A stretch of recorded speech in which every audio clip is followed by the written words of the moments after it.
नमस्कार दोस्तों, मेरा नाम है अर्जुन और मैं एक फिर ज्वलंत मुद्दे के साथ में आपके सामने हाजिर हूँ। एक ऐसा मुद्दा जो भारत का हर इंसान तो नहीं जानता है, लेकिन उसको जानने की इच्छा होनी चाहिए, क्योंकि सपना सबका होता है कि एक कहते हैं ना कि मुंबई में आएँ, वहाँ पे काम स्टार्ट करें और हम अपनी लाइफ की ग्रोथ को आगे की तरफ बढ़ाएँ। लेकिन यहाँ पे आने के बाद कौन कौन सी कठिनाइयाँ हैं और सबसे पहले जो कठिनाई होती है वो क्या होती है, तो उसी टॉपिक पे मैं बात करूँगा, कोऑपरेटिव हाउसिंग सोसाइटीज़ के बारे में। तो छोटी सी वीडियो बनाई है, बात तो बहुत बड़ी है लेकिन मैं बहुत बड़ी नहीं बना सकता हूँ। धीरे धीरे उसके बारे में एक चीज़ बताऊँगा। और वीडियो को लाइक कीजिए, शेयर कीजिए अगर अच्छी लगे। मिलते हैं वीडियो में। नमस्कार दोस्तों, तो वीडियो स्टार्ट करते हैं बिना किसी बकवास के। आपने सुना होगा CHS, इसकी फुल फॉर्म होती है कोऑपरेटिव हाउसिंग सोसाइटीज़, जो मुंबई और बहुत सारे महानगरों में हैं। इनके अपने लॉज होते हैं और वो लॉज मैक्सिमम जो सोसाइटीज़ हैं वो सिर्फ़ और सिर्फ टेनेंट्स के लिए होते हैं, ऑनर उनमें इन्वॉल्व नहीं होता है। जी हाँ दोस्तों, आप बिल्कुल सही सुन रहे हैं। और कुछ सोसाइटीज़ के तो ऐसे रूल हैं जिन्हें आप सुनेंगे तो बोलेंगे कि मैं झूठ बोल रहा हूँ, या मैं अपनी वीडियो की पब्लिसिटी करने के लिए या इसमें व्यूज़ पाने के लिए मैं आपको ये सब बातें बता रहा हूँ, लेकिन ये 100% सत्य है और सही है। तो आइए मैं बताता हूँ यहाँ की सोसाइटीज़ के कुछ रूल्स जो ओनली फॉर टेनेंट के लिए यानी कि किराएदार के लिए हैं। ऑनर के वो रूल वो सब चीज़ें मायने नहीं रखती हैं। जैसे कि रूल नंबर 1, टेनेंट जो है वो पेट्स नहीं रख सकता।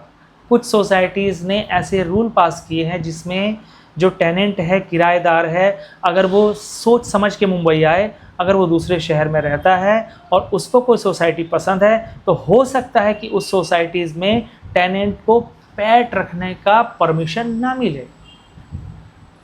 नंबर 1।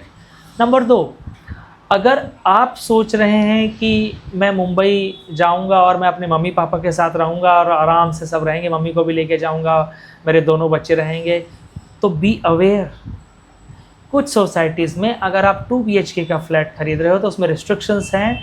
जैसे कि 2 BHK के फ्लैट में अगर आप रहेंगे तो 4 लोगों से ज़्यादा नहीं रहने चाहिए। 3 BHK ले रहे हैं तो 6 पर्सन से ज़्यादा नहीं रहने चाहिए। कैसा नियम है? ऑनर 10 भी होंगे घर में तो चलेगा, लेकिन टेनेंट 6 से ज़्यादा नहीं होने चाहिए और 4 से ज़्यादा 2 BHK में नहीं होने चाहिए।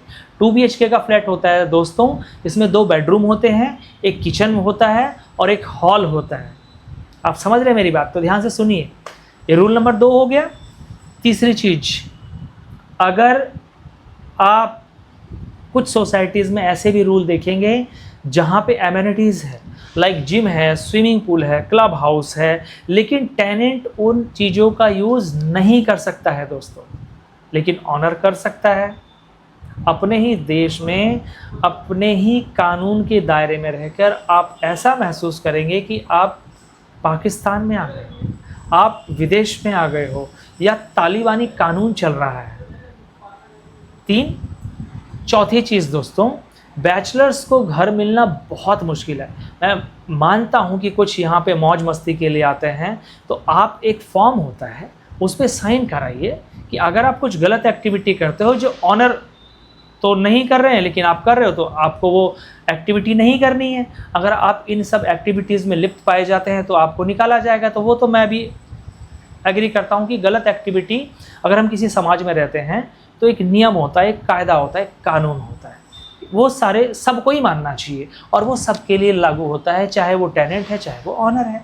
सपोज़ मान लीजिए कि कोई लड़का है, देखो उसकी गर्लफ्रेंड हो सकती है, लड़की है उसका बॉयफ्रेंड हो सकता है, लेकिन क्या आप अपने परिवार में रहकर, मैं उनको कहूँगा जो टेनेंट है, मैं उनकी भी गलती बताऊँगा, क्या आप अपने घर पे रह के, अपनी जगह पे रह के किसी लड़की को रात को अपने घर पे टिका सकते हो अपने बेडरूम में?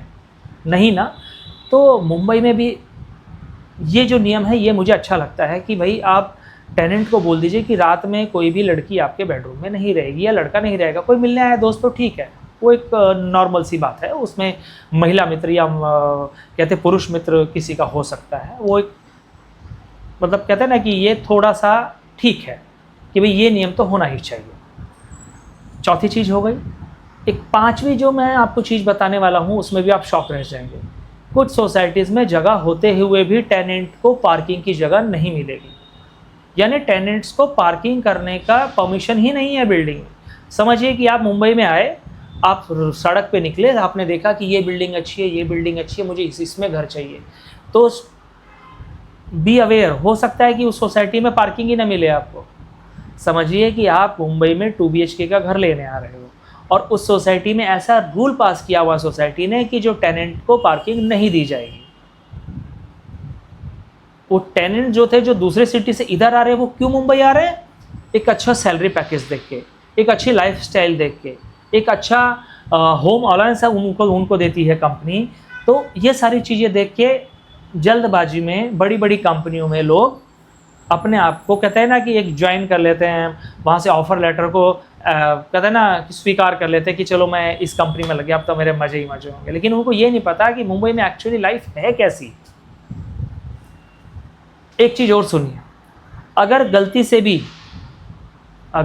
से भी आपने किसी ऐसी बात का विरोध किया सोसाइटी में जो सही है, और आपकी अगर सोसाइटी में चेयरमैन सेक्रेटरी से कुछ तू मैं या बहस हो गई, तो आपके ऑनर को फ़ोन जाएगा, ऑनर को बोला जाएगा कि भैया ये आदमी हमको पसंद नहीं है, बेशक वो सही बात कर रहा है, इसको निकाल दीजिए। ऑनर को मजबूरी में सोसाइटी के साथ रहना पड़ेगा और उसको किसी भी बहाने से एक नोटिस, 1 महीने का नोटिस देके उसको निकाल दिया जाएगा। आप समझ रहे दोस्तों? लेकिन ऑनर किसी भी स्थिति में बाहर नहीं जाएगा घर से, या सोसाइटी से बर्खास्त नहीं किया जाएगा। वो लड़कियों को भी बुला सकता है, रात में उसके बिस्तर पे सोएंगी भी, वो एप्लीकेशन से नई नई लड़कियां भी बुलाएगा, मसाजर्स भी बुलाएगा।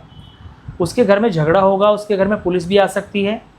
टेनेंट के घर में अगर पुलिस आई तो हो सकता है किसी भी रीज़न से पुलिस आ सकती है, तो फिर आपको नोटिस मिलेगा। लेकिन जो फ्लैट ऑनर्स हैं, अगर वो अपने घर में रह रहे हैं तो उनको कोई नोटिस देने वाला नहीं है, उनसे कोई इंस्पेक्शन करने वाला नहीं, उनसे कोई पूछताछ करने वाला नहीं है।